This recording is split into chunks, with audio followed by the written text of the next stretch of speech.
Hello, welcome to Kenty Prime Time. Paul Kent here once again, and joined today by a very despondent man. To be honest, he's coming from a sad place this morning. Billy Moore, welcome. Thanks, Kenty. Pleasure to be here, boys. Billy. And obviously Johnny Elias is here as well. And we're going to basically sit down and go through today. And Billy, Queensland last night, they came out, a lot of hope for the series. They tried to, needed a big game. Didn't get the results, so we just sort of try and, not that I want you to sit and wallow in that all day. Yes. Right. But we've got to try and see if we can solve a few problems there.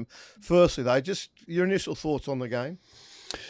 Look, it was a contest where New South Wales were bigger, stronger, faster. Yeah. You can't peel that back any other way. They were very good from the get-go. Their opening set at 6, they went to the halfway. Yeah. It doesn't happen in Origin. It doesn't happen in our house at Lang Park. Yeah. That was ominous signs. I said before the game that Queensland could win, and I was very confident in that, but I made one statement: we had to win the middle. Yeah. We often just have to hold the middle. New South Wales forwards, if we hold them, the rest will unfold. But this was a game where I knew, because of the strength of your outside backs, we had to win the middle, and I thought we had the firepower led by Tino and Carrigan, Lindsay Collins.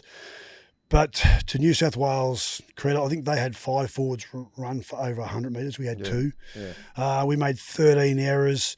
I think we missed 49 tackles. So fundamentally, the key 1%ers that help you in the middle, we didn't. And that allowed your halves, and I thought that could have been your Achilles heel, but in the end, it allowed your halves to play off the front foot. And then when you got Latrell and Crichton, 2 of the 3 best centres in the world, getting the ball they want when they want it, the result was inevitable. 49 missed tackles is not acceptable in NRL level, let alone Origin. How did Queensland fall into that? Well, what got me was the startling difference in line speed. And gentlemen, you think about the line speed defensively, that's not a skill. That's a 1%. And it's almost like, I wouldn't say we were underprepared or off our game, but New South Wales just came out in this tsunami of enthusiasm, and they were unrelenting from the beginning. Yeah. And then what happened, as I said, the skill set New South Wales always has is very good, but they were decisive in picking Queensland apart. You talk about that line speed. There were periods there last night when I was watching the game, or Wednesday night when I was watching the game, and Queensland were moving the ball, and by the time it had gone 2 or 3 passes, New South Wales their defence was over the advantage line. Yeah. Queensland were actually doing it like making negative yardage. Yeah. Because New South Wales' line speed was so superior. Yep. They were over the advantage line, and Queensland were, they had very little shape at all the whole night. Yep. But they were really struggling from that point on, and I thought that myself during the game, that the line speed of New South Wales is really just hammering this game home for them. I thought 20 minutes in we would start to win the arm wrestle and we would break, but it didn't. And then I talked about the centres, but your edge back rowers, Liam Martin and Angus Crichton. They're both great. Angus Crichton ran for 150 odd metres. He was brilliant. And you're right, we didn't win the middle, and then we'd go to the edge. And as you said, once we moved to the edge, they were coming up so quickly, we were going backwards. And we were trying for a few tricks, but they weren't working because we're on the back foot the whole time. And when I thought the arm wrestle we would win it in the back part of the first half, that's when you guys stripped us of numbers through your quality and you scored those 2 tries. And then you could almost feel that the Queensland crowd went down a gear and New South Wales went up a gear. Yeah. You made a good point, but the 5 penalties that New South Wales didn't help Queensland, of course. That's where I think the Queensland coaching staff made a big error. He should have come off a lot earlier, Harry Grant, because the target for New South Wales was to wear him down. He's only played 1 game, was it? The 6? They worked him over. He was busted. Yeah. He should have got someone should got into Billy Slater's ear and said, listen, bring Didden on now. They should have known when his threshold was up. They should have known. Well, that's a really good point. And Grant will be better for that game. Of course. But you go back to the line speed was so good, it neutralised Carlin Ponga. Yeah. Because he was going sideways. Every time he looked up, mate, he had a blue right in front of him. Yep, there's nowhere to go. And people go, terribly's got to be dropped. Well, I'll make the point now and I'll re-establish it. We can win in Perth. and I believe we will. With that but team? There'll be maybe a few subtle changes. It all depends whether. I want to hear him. I like to hear we'll get on that in a second. Yeah, okay. But the key thing, doesn't matter who's playing for Queensland. In game 2, if we do not win that middle, if we do not create some line speed and be able to make sure that our halves and Harry Grant are not seeing a blue wall, they're seeing some space, we'll lose again. That's about as difficult as it gets. It sounds so simple, and it is such a hard thing to do. But I'll throw the gauntlet down to Tino, Lindsay Collins, Carrigan, Cotter, whoever those blokes are. Maybe Horsburgh puts his head up. We have to win the middle. Remember years ago, remember when Wayne Bennett went through his period where he wasn't talking to the media for about 2 years and just wouldn't go to press conference, or he'd just sit there and say nothing, and it was the world's most awkward time if you ever had to sit there and interview him. But he was coaching Queensland at the time. Wayne Pearce was coaching New South Wales, and New South Wales won game 1. And I rang Bennett up and I said, look, I'm going to come up and do a story on you blokes and how you're going to turn it around and have a chat. He goes, Paul, you know I'm not talking to the media. I said, come on, Wayne. Look, I know that. I said, but I'm going to fly up. I'm just letting you know I'm coming. Yeah. And he said, righto. He said, just don't tell anyone. He said, what are you going to say? What are you going to say to why you were there? And I said, well, just tell Wayne, just tell everyone I just crashed the party. That I just turned up uninvited. So Wayne says, yeah, righto. So when I got there, the Queensland team were on the field and they were practicing, and Bennett had basically it was an under 10s drill. He basically had to play the ball. He put his foot on the ball. As soon as he's put his foot on the ball, they spread it up defensively. Because back then the rule was, remember this old rule, the ball had to clear the ruck before the defence could move. Yeah. But New South Wales in game 1 were jumping it. So New South Wales, as soon as the foot went on the ball and to play the ball, they were going, and Queensland weren't. Queensland were playing fair in game 1. And anyway, after the session was over and all the rest of it, Bennett came over and sat down, and we sat there for a good hour and a half having a chat about things. Just to tell you how it ended, he said, look, Paul, this is all off the record too, so I couldn't quote a word of it. But, because you didn't want anyone to know he's talking to journalists. But I said to him when we first began to talk, I said, I saw what you're doing there. I said, you're learning to treat it to play the ball there. And he said, well, that's what New South Wales did to us in game 1. We've got to do it better. Right? And he said the referees shouldn't have allowed it, but they did. He said, so mate, it's one of those skills. He said, you can't halfway through the game say, look, they're jumping the line, so we'll do it too. He said, you've got to train them for it. He said, we'll go out and we'll start the game fair, which is bullshit. We'll go out and we'll start the game fair. And he said, but if New South Wales will do it, he said, then we'll copy it. Now, Queensland came out and from opening whistle, they were jumping the line. But he actually trained them get that defensive line speed off, right? Billy's got to do something like that. This is where the one little question I have sometimes about Billy as a coach is he's not that week-to-week coach. So these sorts of little attention to detail things like line speed is something that, particularly you see in Origin, the part-time coaches tend to have, they tend to assume that those little things are going to be there. You don't need to actually don't need to coach it.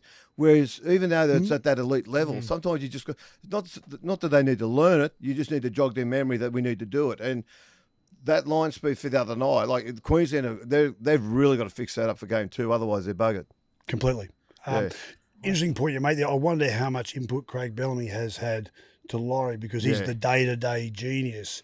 And what I saw from New South Wales, I was hoping the change of jockey. Maguire last year got it. Yeah. What he did in Brisbane, that was the best defensive performance I've seen in the second half in 120 Origin games. I thought you've changed your jockey. Maybe that would cause a break in the continuity. Yeah. It didn't. It was they were impressive. Yeah. Well, Bellamy's job, Laurie spoke about, Bellamy's job's not there to pick the team and come up with the tactics. His job's there to basically remind the coaches of what their jobs are and what their obligations are and what they need to do better. But all that attention to detail is what Bellamy would be saying to them.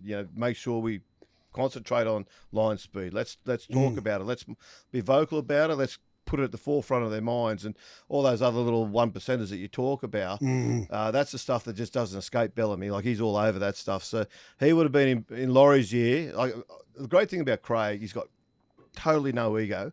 So he wouldn't have sat there and some assistant coaches like to get out in front of the coach and Sit behind show him. everyone how much they know. Yeah. You know what I mean? Yeah, You know what I mean? maybe. Craig would have hardly said a word. Every time you saw the dressing room footage last night, Craig was walking around worried with his hands in his pockets and his head down like he's still coaching Melbourne. Yeah. But he wasn't going over grabbing blokes or pulling on blokes aside and all the rest of it. You could see he loves Laurie so much. He wants Laurie to do well. Yep. Yeah, but there's a few problems. Like the whole talk right now is whether Billy makes changes or not. Correct. And it's a funny thing. He's got to. What changes do you Billy, make, you John? said they can come out and win game 2. They've never won in Perth. Correct. 0-2. And then got to win in Sydney too, Johnny, to win the series. I know. You can't think too far ahead. You've got to win the next game. With the team they had, Billy, they got beaten. And at one stage, they had 12 men, correct, for 10 minutes. They're not going to beat them. That's just my opinion. Not going to beat them. There's reasons why. He's got to make not 1 or 2 changes. I'm thinking 3 and 4. Well, hang on, before you go there, why can't they beat him though? They don't have the middles, Paul. He just don't have the middles. Well, They They were slow in the middles too. Hold on. They don't have the kicking game in New South Wales. Yeah. Cleary and Moses. If you have a look at They haven't got their high kicking game and long kicking game is not on par with New South Wales. Well, you only go on the numbers, but they both kicked about 660 metres. I looked at that because I thought they kicked us off the park. I looked at the numbers and they actually didn't. So I'm talking about the high balls. yeah, the other key thing there, Johnny, is we can't get rid of too many because we don't have that many to pick from. Yeah. Well, So and that's why I honestly reckon the pick and stick will be a key part of it. There's loyalty and there's blind loyalty. So it won't be blind loyalty, but I believe the middles will pretty well be the same because I think Tino will be filthy.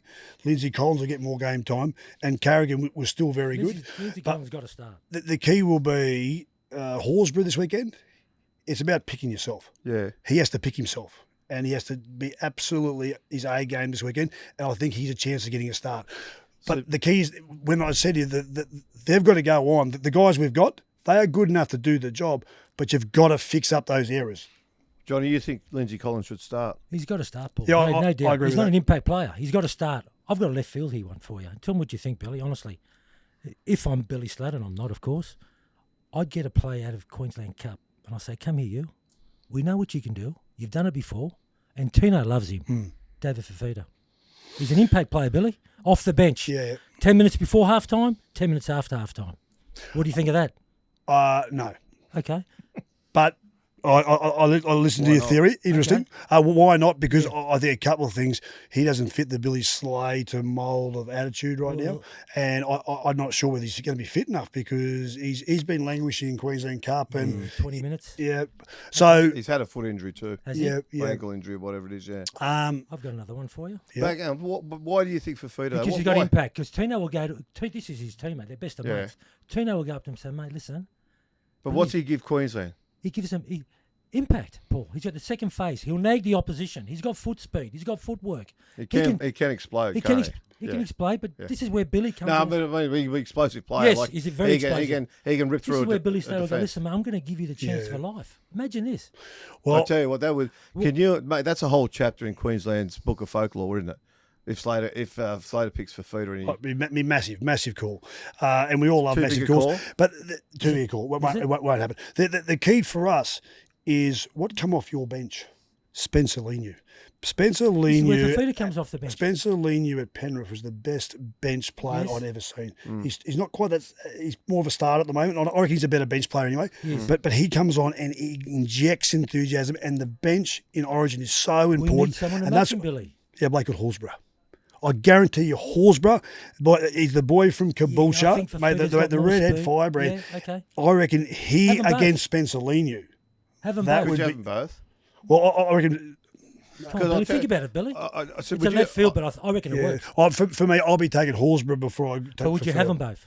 I don't think you could. I don't think your bench rotation and the speed of the game, you Didn't on the probably bench? couldn't afford to carry them both. Because I think Trent Liero did enough to have another shot. Then you've got to take. Trent Liero didn't seem to explode into the line though when I watched him. Like I watched him. Come it at a looked wrong time, didn't he? That He would go came, in. but when he was running the ball, it seemed like just as he was about to get to the defence, he sort of had that little sort of a stall in his run. Yeah, But he didn't crash in. He sort of As opposed to Spencer Leniu, who bends the lines. Well, Leniu goes in. So does Fafita. Leniu's got this mentality when he runs the ball. He wants to inflict pain on you. Generally, it's the defenders that want to do it. Leniu's running into you. I've got the ball, but I'm going to try and put a bump on you that's going to hurt you. Like, that's his mentality, and that's why he's so fierce when he comes on the field. Besides Horsburgh, this is probably your key talking points. Dearden, Grant, if Hunt's fit, you can't carry all three, two of them. Yeah. And then you've got, if Talangi's fit, to me, Talangi's your winger. So that means you've got Val Holmes has to move somewhere. Now, to me, Robert Toya, 10 games. He probably goes back to Sir George Illawarra, Val Holmes. Yeah, I thought Robert Toya, 10 games, I thought he was good. Yeah, he was. He had 24 tackles. He missed a couple, but they aimed at Toya, and he stood up against Latrell. He's done very well. Billy, no one's talking about 6 and 7. Why for Queensland? Well, is it taboo? You're not allowed to? Well, you can talk about them. Are we going to drop one of them? I've got someone that I think should come in for one of them too. Tell me your theory. Ezra Man, the bloke from Broncos. Well, his game last week was outstanding. Thank you. It was good. I said that to Paul off air. It's almost like another game this week. He's got X factor about him. He's got X factor, Billy. Okay, I'll throw this one to you. I'm happy to entertain that thought. Yeah. But he needs 2 games where he gets man of the match, where you go, you've just picked yourself. He's explosive. He can and if he does that, then the cat is amongst the pigeons. Who does he come in for? He's not a bench player. He's got to start. Well, he's not a bench player, but he's not a 7. He's a 6. So what do you do there? I'm asking you, Billy. Let me digest that. Could you put Munster back at 14? You could do. Because he's played it before for Queensland. Still not enough room. That's where he came into the team. You can have 3 forwards on the bench ball. You can't have 2. You can't have Dearden and someone else. Well, you get rid of Dearden. No. You don't who comes in at dummy half for Grant? Because his threshold's not going to be. It all depends if Hunt's available. So all these things over the next fortnight become another aging player. They become apparent after the next fortnight of football. But the key thing, like a Horsburgh, like Ezra Mam, I actually like Ezra Mam, thought they've got to pick themselves. So it's it's the next 14 days. These guys go, pick me. Billy, one of the Queensland sort of origin legends or myths or folklore is this thought that you pick any player, and if he's out of form, he comes in.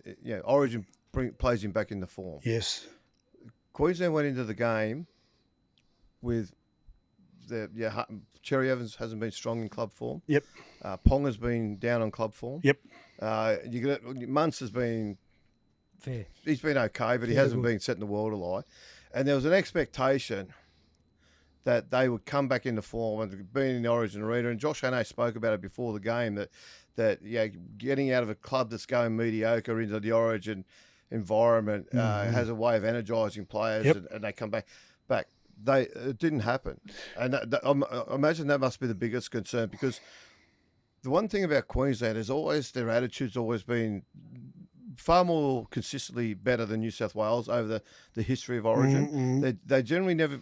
They might not have the skill or the players or whatever, but their attitude's always first class. Yes. And to your point, that first set, New South Wales were bending the line, and the post-contact meters they were making for a first set in Origin were extraordinary. Yes. And straight away it was like, whoa. Now, is that attitude, or is that just that they don't have the players? That didn't have the players to match the firepower? That's a really good point. I will say this. I'm watching Payne Haas. To me, he's my barometer. And they couldn't handle him.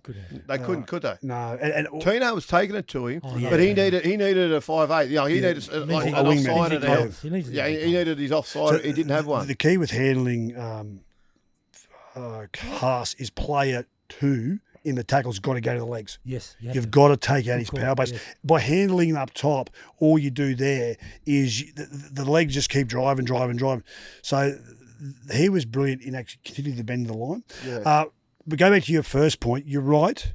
DCE and Ponga came in not in red-hot form, probably lukewarm form is the way it was. But they're so experienced, though, that everyone expected them to lift. I reckon the reason they picked them. They 100%. just didn't return the favour from a Queensland point of view. The expectation that the transaction is, mate, you're out of form. Yes. But you've been and done the job before, so I'm going to pick you. But now your part of the equation is you've got to come and deliver, and they didn't quite get there. Now there's reasons Correct. why it didn't There's work. mitigating circumstances, Yeah. and I'm prepared to say because we didn't win the middle, that's compounded the problem. Yeah. So that I'm prepared to allow that to slide. And they burn up a lot of fuel early with all that defence they did. And then the penalties. So Perth is a massive task.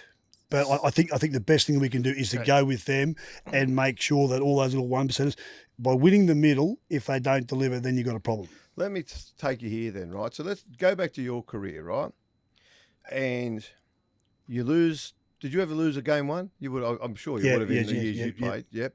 Well, we played 7 years or 8 years of Origin. So you lose game one. Take us into the mentality now. So Billy's got to get this team. He's got to make decisions on players whether that was just a one-off game, or whether that's a sign of things to come. He needs to look elsewhere, and if he does, who. But the other part too is, and this is the Queensland sort of legend, is that they go away, they lick their wounds, and Queensland have always been so good at troubleshooting. Yep. This is what we got wrong, and this is what we're going to fix. And they generally really get it right. Like that. It's not often. So what did you guys do? How did you go away, and how does that sort of equate to what Billy's got to do now? How do they go away now? Firstly, as a coaching sort of team, have a talk about what went wrong, identify what went wrong, how they fix it, and then how do they then get that through the players? How do they teach the players and coach the players once they come in to make sure that you don't make that? Like, can you remember incidents of from your career when these sorts of things happen? I think the greatest thing that I can recall that fits the bill is the 30th anniversary this year of the 1995 side. Yeah. We can't pick players from Broncos, Canberra and Canterbury. Yeah. So we have to pick a team that had 9 rookies. Yeah. Only 5 of us had played Origin before Game 1 of 1995. Wow. Only one Australian player, Dale Shearer, and he played for Australia for 5 years. Yeah. They had 11 current internationals that went on the 1994 Kangaroo Tour. Wow. So what do we do is exactly what Billy Slater's going to have to do now before Perth, is we circled the wagons. Mm-hmm. We didn't care about anyone else. Mm-hmm. The camp was built on honesty. Yeah. And we looked at ourselves and said, forget about them. It's going to be all about us. Right. We know they're good. We know what they've done. Doesn't matter. What do we have to do to make us the best individuals and then the best team that can represent Queensland? Because we know we're all that proud to play for Queensland. Yeah. So break that all down. You don't need that to talk about that anymore. Good point, it's about what you are going to do. How are you going to overcome your opposition individually and then as a group? Do you remember incidents of that? Do you remember, did you have to, when you were asked that question, did you have to verbalise it to your teammates? Did you get up at a meeting and talk about it, or was it just something internally you had to think about? Accountability, yeah. Well, what actually happened was that very first camp, the very first day of 1995, I played 17 games. I stayed in the same hotel, and we did the same thing. We went to have a team meeting on the 6th floor at the Travelodge, which is now knocked down in Roma Street, Brisbane. Fatty addresses us. Now, Fatty then had coached, I think, 1 or 2 games for Queensland rep side. Yeah. But he was the comedian on Channel 9. Yeah. I know he had a great career and he was a great player, but as a coach, who was this bloke? He gave a 15-minute speech that was Churchillian. Really? And Robbie Davis jumps out of his chair. He goes, righto, give me a jersey, I'm playing now. Yeah. And he threw to Chris Choppy Close, the manager, who, you think about his record. He got man of the match in Origin. 1 and 2. 1 and 2. Yeah, the 2 years that they had one game each. Boom. So we're pumped up. And then he goes, righto, boys, you're now going to hear from this guy, Chris Close. This is what he's done. And he threw to Choppy. Choppy starts weeping. Yeah. Crying. And we've gone, whoa. But what Fatty was really good at doing, I think because he was coached so much by Bob Fulton, he was strategic beyond what I thought he could be. Yeah. But then he was a very good man manager. Yeah. And he said, individually, you've all got to focus on what you can do. Forget about all this other noise. Forget about how good they are. You have to do your job. What are you going to bring to the table? So that's why I would be saying to the Queensland forwards, you got beaten. Yeah. You let yourselves down. You let the team down. Yeah. And I would basically put the onus back on them if I was Billy Slater. I'd simplify it. And that's where when I look at the Melbourne Storm, they're very simple, but they're very good at winning results. The 1%ers. Yeah. So I reckon this plays directly into Billy's hands as a coach. I do agree. You think about his depth of knowledge. Yeah. He doesn't have the NRL day-to-day, but he has a great career as a player. Yeah. There's no doubt he knows. And he has this rep knowledge now. This is year 4. But it's a great challenge. I can't wait to see how he adapts. Yeah. But he has to stimulate in each one of those players in the forwards the accountability. Yeah, but see what I mean by that with those little 1%ers and Billy, like I'm not trying to have a crack at him, but no. But what the point I'm trying to make there, and again I'll go to Bennett. Bennett starts every off season with doing 3-on-2 drills, 4-on-3 drills, stuff you're doing in under 10s. But he starts it because that's the foundation of his coach. And over the off-season, he starts with that and he builds it. And I've spoken to so many players who are new to Bennett coaching when they go to the club or he comes to their club. And they all have the same thought. When they first start doing that, they think, mate, what are we doing this for? This is under 10 stuff, right? But Bennett knows that if you leave it without rehearsing it, you can forget about it. You can forget it. You know what I mean? Yes, and suddenly, and the amount of times you see a guy now make a break and they've got a 2-on-1, they don't know how to handle it. But so he goes back and he teaches all that stuff, and that's what I was saying about just simple things like line speed in defence. Look, you assume that it's going to be there. You assume that they've got to come off the line as fast as they can, but if you haven't prodded them about it, then it's sometimes it just doesn't quite work as it should, and that's what happened. The Queensland were just slower off the line, and by the time they were getting to New South Wales are 2 metres past the advantage line. New South Wales at times were getting to Queensland on the Queensland side of the advantage line, and that was a simple thing. Well, there was never any space around the C defender. Yeah. It just kept coming up. And I do agree with your point. And this is where Queensland, historically, and you never take it for granted, but this is where we'll adapt, is we're very good at responding to the challenge that's thrown down. Yeah. So we've been talking about it, and we have to reiterate the point that this game will be won and lost in the middle. And I do believe once you give Grant, DCE, Munster, and Ponga a little bit more room, they can weave their magic. But you can't take anything for granted, and there's going to be a lot of pain to do it. And New South Wales have great firepower, but I will say again on another point, the New South Wales bench really added some punch. So our bench players again have to lift, and when you come on, you've got to make your difference. That's why, to Johnny's point, everything being equal, do you think the Queensland 6 are good enough to beat the New South Wales 6, the forwards? Let's be honest. Everything being equal. Everything being equal? Everything being equal. That's why there's going to be changes. Well, but everything being equal, no. But that's the history of Queensland. Orange never equal. But that's the history of Queensland. Yeah. Queensland continue to win even when they're not equal. Billy, you're the coach now. You've just jumped into the role, okay? You're down 1-0. You haven't won in Perth. What changes would you make? For me, what changes I'd make would firstly, as I said, I'd need 2 weeks of seeing how it unfolds. Okay. And there are certain players based on injury, and these are Hunt, Talangi, Hallsborough, and Ezra Mam.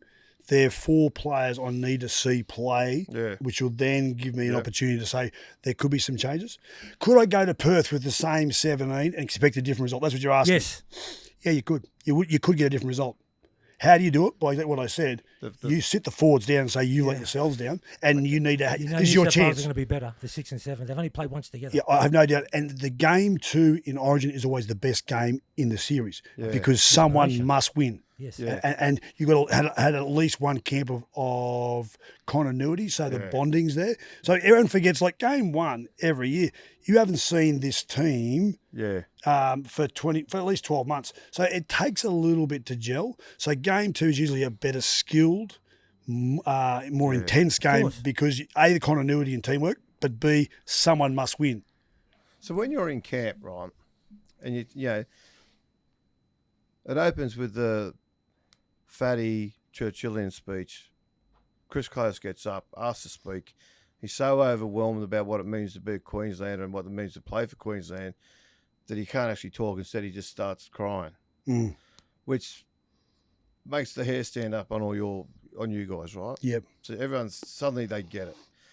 But how do you maintain that for 10 days? How do you keep that emotion? Sure. Because emotion's a funny thing, right? It can too much early in camp before a game can burn you out. Leave it in the sheds, yeah. And you can leave it in the sheds. Yep. Not enough. You suddenly find yourself about to run out, and you can't probably quite get to where you need. Like it has to be managed. It does. So you run bottling it right at the right time. Like so that's the secret. How did Queensland do that? That was the secret of the senior players. Yeah. But actually, I'll say it right here, right now. I've never said it in 30 years. Tell us. It was because the Queensland media turned on us. Oh, really? There's some people that are still in the media who turned on us because we didn't have Broncos players in our team. Oh, and I've never said that publicly. I'm saying it now. And they know who they are. They know who they are. They turned on us, so our wagons circled even tighter. The motivation. How angry did that make you guys? Filthy. We knew New South Wales media thought we were a joke. Yeah. Because we didn't have Alan Langer, Kevin Walters, Steve Wallace. We were a joke. But when our people turned on us, we were fucking filthy. I'm not allowed to say that word, but I am. Yeah. We were dead set. We were stunned. Yeah. And we're thinking, we're representing the Queensland people. And the Queensland public, because the media has such an influence, they were a bit standoffish before game one. They were going, well, yeah, maybe it's not our team. And you could hear and talk back and just the rumour mill. Oh, this is a B-grade side. This is not the Queensland team because blah, blah, blah's not there. Well, and they're all superstars. None of the Broncos were there. There's like 80 of your team gone. You know correct. What I mean? And there was no Raiders there. Yeah. So, look, what it did, again, it's the simplification of it. It circled our wagons tighter. Yeah. And in that series, we only had one injury. Dale Shearer got hurt. Jason Smith steps in. The most experienced player got hurt. He got hurt. The irony. Jason Smith steps in and plays 5'8" against the Hall of Famer in Brad Fittler. Yeah. And I believe outplayed him. He never played 5'8" in his life. That doesn't happen. What a player he was, that one. What a player. That doesn't happen if you don't have this special environment, and the special environment happened because the wagons got circled tighter. The more Queensland gets bagged, the more Queensland gets told they can't win, they get written off, the tighter the wagons get and the better we play. How personally did you take it? Very personal. There's certain media people I know for 30 years. I look at them and thinking, you're a fucking wolf in sheep's clothing, you know. Because you turned on us and you said what you shouldn't have said. And now they celebrate you. Oh, mate. Of course. We waved the flag, You should know about journalists. Oh, mate, I can tell you. Yeah, Paul, before I come here, I was convinced New South Wales are going to win. It's game 2 and even game 3. But your verbal delivery, just amazing. You're convincing me. You are convincing me Queensland can win game 2. The greatest thing that can happen to us is you believe we can't win. Yeah. That is our strength. Well, and it's human nature. Yeah. The word's called arrogance, but it's not arrogance. You believe because that's all you hear from your media down here, which is great. Yeah. But I sit back there, and that's why there's a tongue-in-cheek where I always pump up New South Wales tires, thinking, we can't beat you. But what I'm doing is a double-edged sword. I want you to believe you can't be beaten, and that's our best chance to beat you. Yeah. The other thing is, too, and I'll say this from speaking, Billy and I, we met in 89 or something. Years, 1991. We've known each other. He was still... He's convincing me. Well, he was playing reserve grade. I was just starting out as a journo, and we've been mates since then. But, obviously, I went down one road. You went down, obviously, your road, which we all know about. But I've never, having worked in the media for that long, I never really thought that players took us that seriously when we criticised teams. I never thought. I can't remember what I wrote about you blokes at 95, but I dare say I would have been with the crew. You know what I mean? I wouldn't have given you much. I didn't. I thought. I still remember thinking you had no hope. I could not, for the life of me, believe. Well, actually, my little quick story, true story, and hopefully the great Greg Farimo hears this. He will. Game 1, they selected the team at 6 o'clock on the Sunday night. We played at North Sydney Oval. We've come across to Percy's Hotel. We're playing pool. We've had plenty of drinks. And they announced New South Wales side. They announced the Queensland side. And Flo starts laughing because he's in the New South Wales side. He goes, you blokes can't win. Who's this Benny Eichen? I'd never heard of Benny Eichen. I said, he's a good player. He goes, who is he? I said, he plays for the Gold Coast. I didn't know who he was. No one knew who he was. And he goes, you can't beat us. And I said, we will. He goes, I'll bet you $500. I said, done. $500 off Greg Foreman. Tight ass. Oh, So he would have bled too playing that. So we play 7 o'clock the next morning. My room phone rings. Yeah. And pick up the phone. Hello, double or nothing. Oh, hello, Flo. You want to go double nothing? He goes, yeah, I go double nothing. I said, beautiful. On, boom. Game 2, we win. Yeah. Next morning, no phone call. So we go back to training at the Bears, and I walk straight up to him the next day, and I said, Flo, how are you? He said, yeah, good. I said, mate, double or nothing. He goes, no. I said, why not? He goes, my wife won't let me because she reckons you're going to whitewash us. But did you get paid? I got a check, and I cashed it straight away. I should have kept it. I wasn't sure it was going to bounce. You should have kept it. You should have kept it, mate. So that series was so special because this dream run. So game 2, New South Wales get beaten 2-0 here at home. So we go to Melbourne. So all those guys were one-game rookies. Yeah. So they hadn't had much more experience. No. Yeah. New South Wales were filthy, but the coaching structure and the team of Fatty and Choppy really worked. It was simple. It was to the heart. And the noise in Queensland was the journalists, well, they'd actually knew they'd made a mistake. Yeah. And they were starting to repent. Yeah. And we were going, oh, we can see through that. But that was okay, repent away. Yeah. And then we win down there and we go home to Queensland, and it has never happened since. We win that game. When the game finished, I think Lang Park then held about 40,000. Yeah, roughly, yeah. I reckon an hour and a half after the game, we are on the field still celebrating. There was still 30,000 in the crowd. They didn't go. Everyone just stayed there and celebrated. Yeah. It was one of those moments where I go, it'll never happen before. Yeah. And probably never happen again. Yeah. And I look back, and what that series is based on, and this is how I've always worked, as you know, Yeah. it's about accountability and it's about belief. Yeah. If you believe you can and you're accountable and you're prepared to do the hard work, then everything's achievable. And this side is going to meet in Perth up against a red-hot New South Wales side. And you've just gone back-to-back at Lang Park for the first time in 27 years, I think. 97, 98 was the last time. So you've got a great side. They deserve all the accolades. Yeah. Yes. And I want you to believe every one of those. Every one of them. And that's one thing New South Wales is good at. Oh, it's yeah. reading their scrapbook. Great front runners. Great front runners. Yeah. And I know you're part of the media, but the media will continue to build that up. Oh, 100%. Build it up. Because they want game 3 here, which will sell out. Even if New South Wales win in Perth, you'll still sell out. But the narrative now, the narrative for the next 2 weeks, before Billy picks his next team, it's got to be, is Cherry Evans too old? Does he bring Hunt back? What other changes does he make? Who can we get into the play in the middle to toughen him up a bit? Yep. Val Holmes, do we go somewhere else? Do you look at someone like, Johnny thinks Cobbo. Well, I'll try another couple. These ones will service. Talangi. Do you put Hammer to fullback? Does if Talangi goes onto the wing, does Holmes go into the centres? Do you put Munster at fullback and put Dearden into the halves? So all these things will tick around. But I can guarantee you what Billy will do is he'll very clearly have a picture of what he wants. And that's what I saw in the first 3 years of his reign is Billy Slater has a picture in his mind of what he wants. Yeah. And he knows the people he wants. Like, don't be surprised. We talk about Ezra Mann flying his flag in the next couple of weeks. And if he does well, there's a possibility. What about Reece Walsh? Yeah. How far away is he from coming back? Yeah.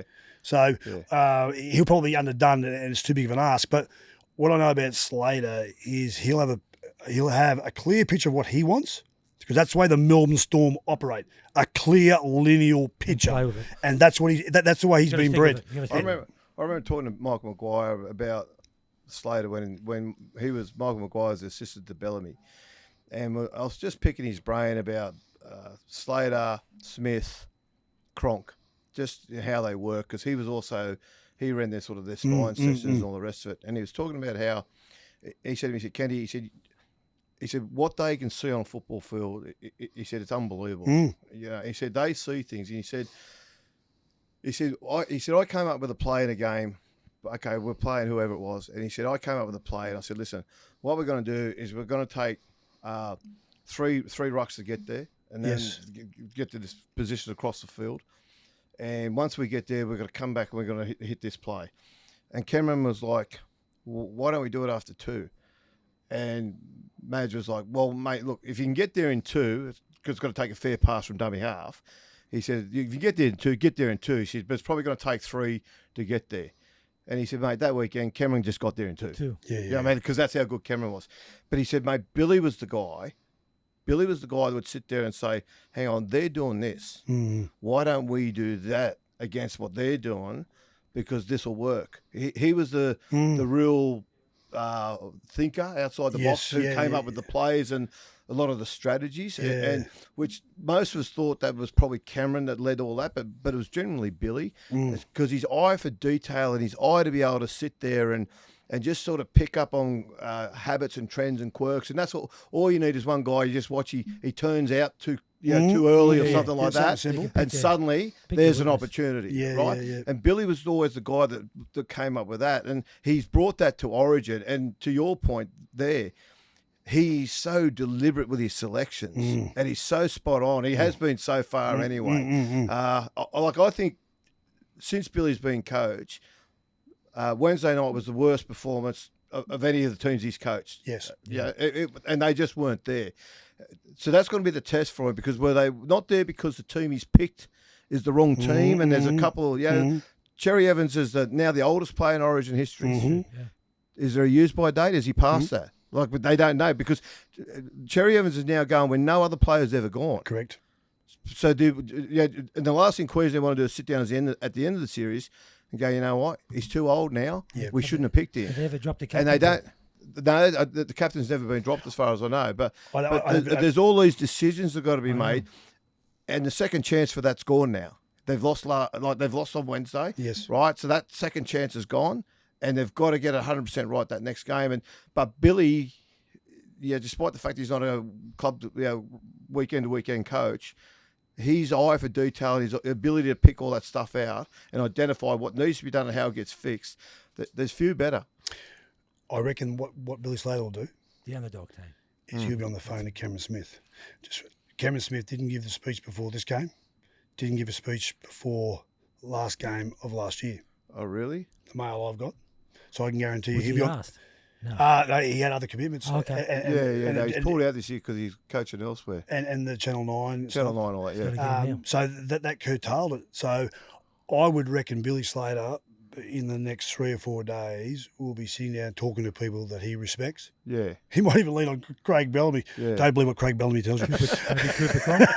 But I reckon he'll be talking to Cameron Smith, he'll be talking to Thurston, and he'll lean on those, and that'll sharpen his mind. Yeah. And I reckon he's the sort of guy that would want different points of view coming at him. Yeah. So, like, Johnny, all the things you're saying to me, it's going into here, and I'm chewing them up, thinking, it could be, maybe, but maybe importantly to that, there'll be different points of view, but they'll be coming with the same philosophy. Yeah. So it won't be like a whole radical change to how Billy already thinks, and which will, would then make it easy for Billy to go, oh, man, I'm not doing that. Yeah. You know what I mean?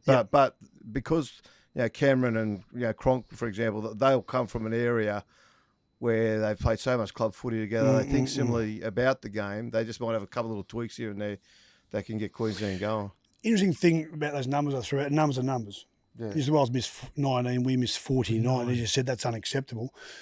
I'll be interested to see how they analyse those numbers. And it was just the missed tackles in the first 2 rucks of nearly every set of 6. That's where the key misses were coming. Yeah. And started the roll. And it's like, wait on, you shouldn't be falling off that.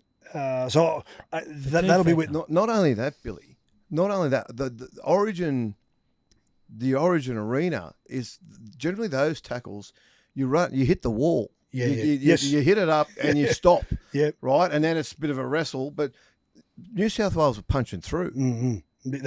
And then there was a couple of times where they walked off the mark, and one time they pulled back. But I'm thinking, you shouldn't be walking off the mark. You should be, mate, there should be a wall in front of you. Play the ball there. It was almost... Queensland conceded. Let them walk off the mark. Let them walk forward another metre or 2. Correct. Coach let it the referee let it happen as well. But they were doing it. But the referee let it happen because the referee would have been going, oh, this is just momentum. Yeah.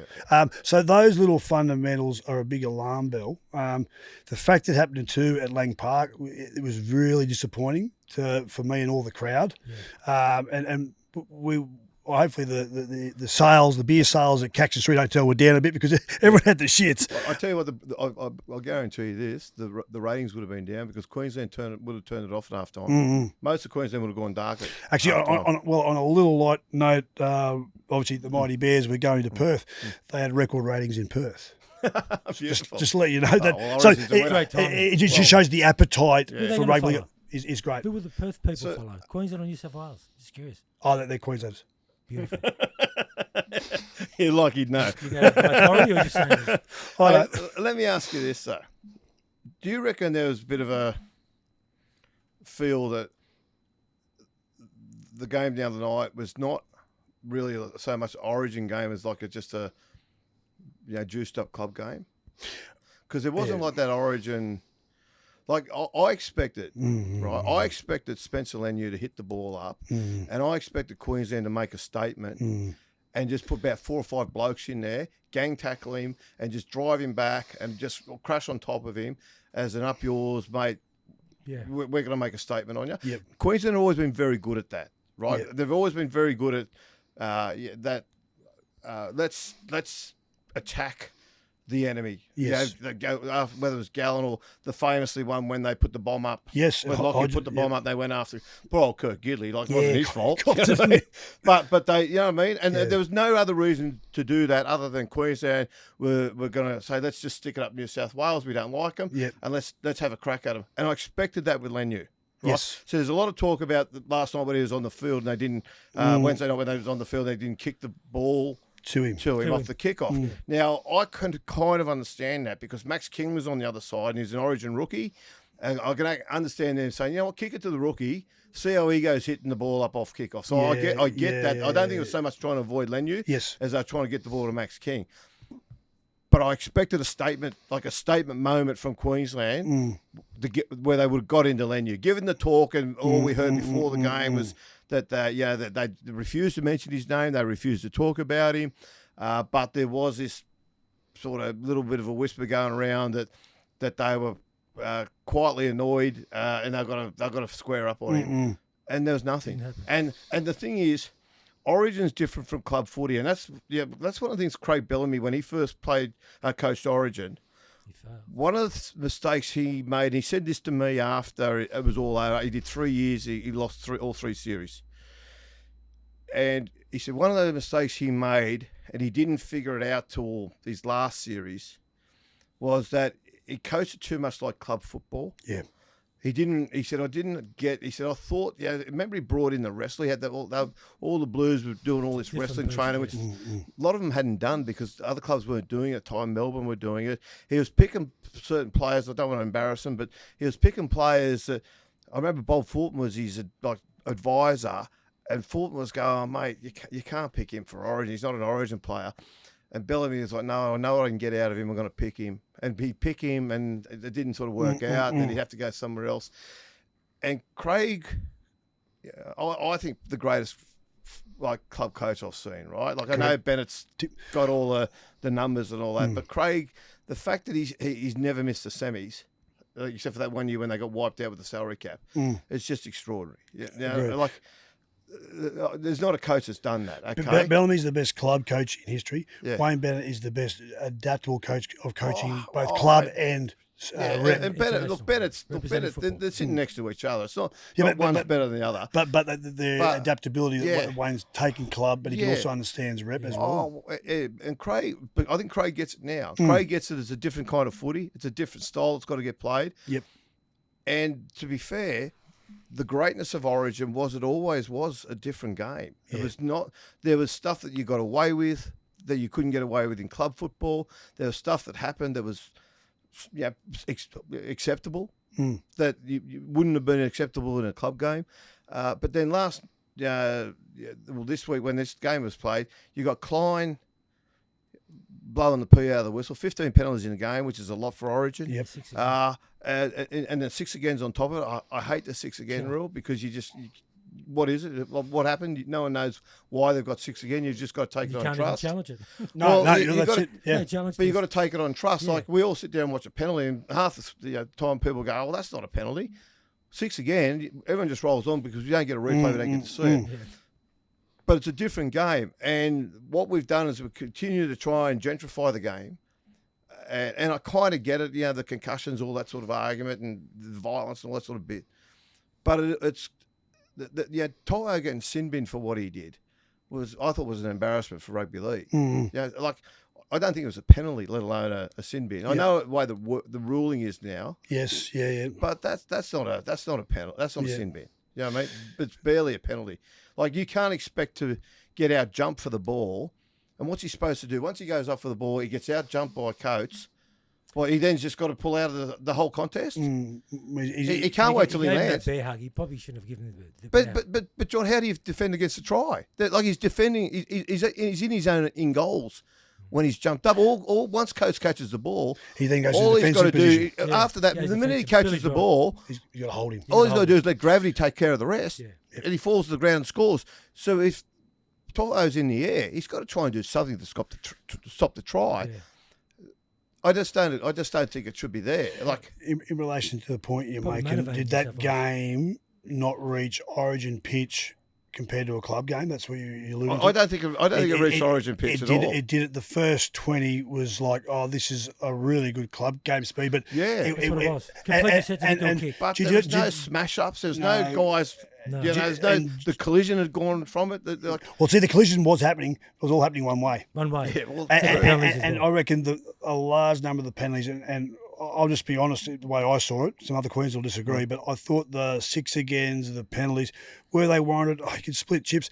But to me, those were a reward for winning the collisions, for getting the meterage. Yeah. And because we didn't match that, we were on the back foot, and that's why those things happened the way they did. And it's as unpalatable as it was, it also then neutralised the crowd.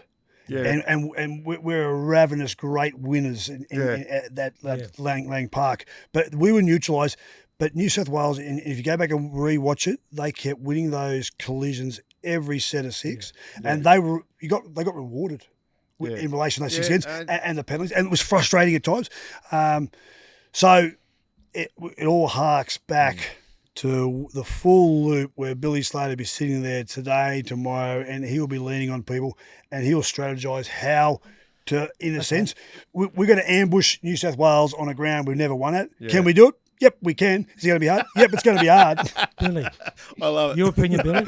The same 17 Queensland, he picks the same 17. Are they good enough to beat New South Wales? Yeah, they are. Of course they are. Okay. They're good enough. And it doesn't matter really what New South Wales do. Okay.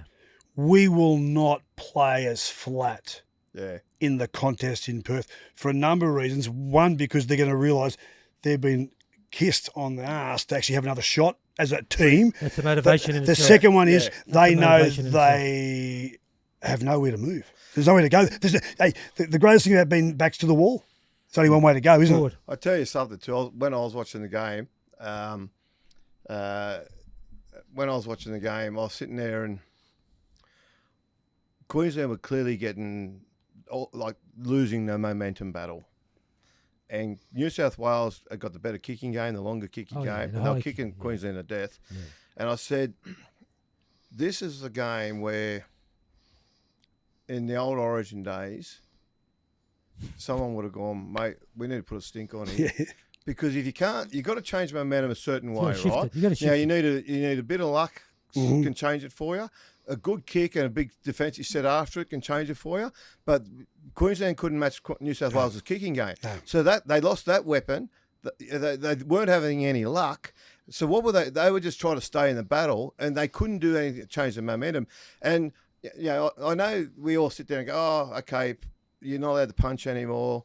If you get punching, you've always got sin bin. You just not always got sin bin. The penalty was always there for a sin bin if you wanted. But I thought that's where, in the old Origin days, one of the Queenslanders would have recognised, mate, we need to do something here. We need to change. Like Wally Lewis. Gordon Tallis. But the greatness of Wally, he would have recognised the situation. And changed it. And he would have done something. He would have picked a fight with someone. Yeah. Not even necessarily a fist fight, physical fight, but he would have just would have eyeballed someone and just hit him late, done something a little bit niggly, nasty, dirty, just to piss him, get him all upset, get his teammates firing up to defend him, but there's just none of that. It would have brought the crowd into play as well. But one thing now in the mind's eye, the whole time we're talking, what I'm thinking, what concerned me in the last game of last year, Ponga came on in the 60th minute, and I thought, we got you. This is set up. Slater's picked this beautifully. We'll bring him on. But the New South Wales defensive line was so good, he was playing sideways.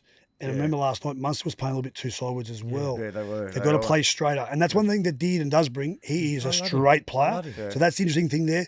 So that they're all things that Slater will go through. We've got to play straighter to hurt New South Wales. If we play sideways, but the edge back rowers, the centres, we've gone through them. But they're licking their lips. We've got to create something that can break the line. Well, they were getting bashed. They were getting bashed when they did that. They were. So, absolutely bashed. But Billy's got to say, mate, boys, that's what you signed up for. Yeah. That's you've got. We need you to do that. We need you to accept that you're going to have to do that, so we can do what we need to do beyond that. Well, I often saw the back three, mate. They did plenty of carries. I think they were all over 15, and mate, they were running into a blue wall. And look, as much as I'm analysing Queensland, I've got to say again, New South Wales defence was as good as I've seen it. Yeah, it's pretty savage, wasn't it? It was unrelenting. Yeah. It was unrelenting. And the only way you can do anything about that, you've got to fight firepower with firepower. You've got to come. And that's where someone like a Hallsborough, those guys come on and they go, this is our roll of the dice. And we have to unload. I love that arena too. I love it, Hallsborough. Yeah. All right, mate, we're nearly running out of time. So before you go, though, the Bears in Perth. You've got your Bears hat on. We've got our big bear over here in the corner overlooking. You're telling me before someone stole the bear out of the foyer at North Sydney Leagues Club. Yeah, the bear disappeared. I don't know where it is. Maybe I've just found it. Maybe I've just found it. Well, wouldn't it be cool if it was? Yeah, so 26 years we've been out. By the time we come back, it'll be 28. Live, stay, play in Perth, the Perth Bears. Actually, there's actually a Perth Bears club already. Yeah. I wonder why the merchandising pack wasn't what I thought it was going to be. Billy, they all dressed to the left too. Now, Billy, this is my favourite part of the show. Yep. Of all the clubs you've played with and the players for and against, the biggest pest? The best player I played with. No, the biggest pest. Oh, the biggest pest. The biggest pest. The biggest pest. Jimmy Goddard was a contender. Dwayne Bartram was a contender. They were pests and they were unrelenting. Mark Reba was a pretty good pest at the Bears. Okay. Good. Look, I think 99% of the people that I've met in the rugby league world are great people. Of course. Case in point. And the reason being, I use the word honesty. Yeah. You have to go out in the field and you have to deliver on what you said you can do. Yeah. There's nowhere to hide in rugby league. Yeah. And that's what I loved about our game. And I still do.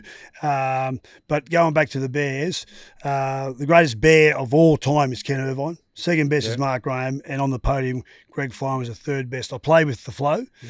So he's the best I played with at the funniest. Bears. The funniest? The wittiest player. I can't say wittiest. Jacko's a contender. Very clever man, the late great Peter Jackson. Very brilliant speaker. I learned so much of the way I try to speak to entertain off the way he did. Yeah. Oh, okay. He's but Alf. Great, man. Alan Langer. Oh yeah. So obviously I come across his path. He's probably the best player I played with because when you break it down, shit kicking game. Shit passing game, runs shitty. Yeah. It works. 4'8". 4'8". He's not overly quick. He's not quick, but his quick was here. Oh yeah, amazing. And just beat everybody. Beat everybody, and then but he'd do it without training, without stretching. Yeah. He's an anomaly. But you did mention another anomaly was Jason Smith. Yeah, you don't see those players anymore. They're gone. Alfie used to walk out. Alfie used to walk out. In the warm-up, he never warmed up. He used to basically walk out, he'd look around, see where the sun was, he'd turn his back to the sun, he'd bend over to warm his hamstrings up. that was as intense as his warm-up got. Billy, who loved looking in the mirror? This is the one I love. Who loved it? The best-looking rooster I played with? Oh, Chris Caruana. Oh, the smoke. Love the mirror. Oh, a magnificent human being. Oh, yeah. And, mate, if I look like that, wasn't backward I in would just be telling sitting all day looking at myself. but he wasn't backward in telling you either. Oh, no. Oh. Remember, they used to call him Vanilla Malt, right? That was his nickname, Vanilla Malt, right? And Smoke, they called him Vanilla Malt because he had bleached blonde hair. And one day Mario Fenix said to him, he said, mate, what do they call you Vanilla Malt for? And he goes, mate, don't you know? And he said, no. And he goes, mate, oh, what about this? he goes, mate, Vanilla Malt. He said, vanilla, the hair. And he goes, oh, and he said, Maltese, I'm from Malta. Oh. And Mario's from Malta. Mario goes, where's Malta? He goes, oh, you don't know where Malta? Mate, beautiful little island in the Caribbean. What a great show. Mate, he's a great guy. I remember he wrote on the walls, the walls have ears. Listen here. But mate, I tell you, he could play footy. He was a great utility player, but no, good-looking rooster. Good memories when you're playing footy. Oh, mate, Billy, mate, love you coming in. Thanks for that, mate. I really appreciate it. Pleasure, boys. Oh, I love you, mate. Queensland to win in Perth. You got me motivated. And then we're going to come to your house, 83,000, for what will be a blockbuster in 25. How good would that be? Go the Bears.